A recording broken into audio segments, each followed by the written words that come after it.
రైతు రీసర్వేలో అంతకుముందు ఎప్పుడూ లేనటువంటి సమస్య అతన్ని తెచ్చి 22A అంటే ఇనాం భూమి అంటే ఇనాం భూమిలో పెట్టి విపరీతంగా వేధించడం జరిగింది. అతన్ని ఎన్నిసార్లు తిరిగి ఆళ్ళు అరిగిపోయేటట్టు తిరిగి ఒక పేద రైతు ఈరోజు ఆ ఇనాం ల్యాండ్ ఏదైతే ఉందో వెంటనే పరిష్కరించి అతని పేరు మీద ఆన్లైన్ అక్కడికక్కడే తక్షణం ఇవ్వడం జరిగింది. ఇది ఈ ప్రభుత్వంలో ఉన్నటువంటి నిబద్ధత.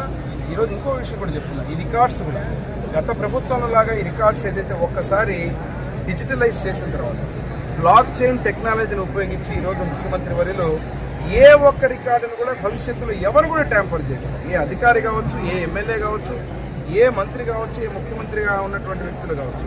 అంటే గతంలో అధికారాన్ని, ప్రజలు ఇచ్చిన అధికారాన్ని ఏ రకంగా సర్వనాశనం చేశారో దాన్ని ఈరోజు మళ్ళీ ఒక పద్ధతి ప్రకారంగా చేస్తూ ఆ రికార్డులు ప్రజల యొక్క ఆస్తులు కావచ్చు, పేదల యొక్క ఆస్తులు కావచ్చు. ఎందుకంటే భూమి అంటే సెంటిమెంట్, పట్ట అంటే సెంటిమెంట్, ఇల్లు అంటే సెంటిమెంట్.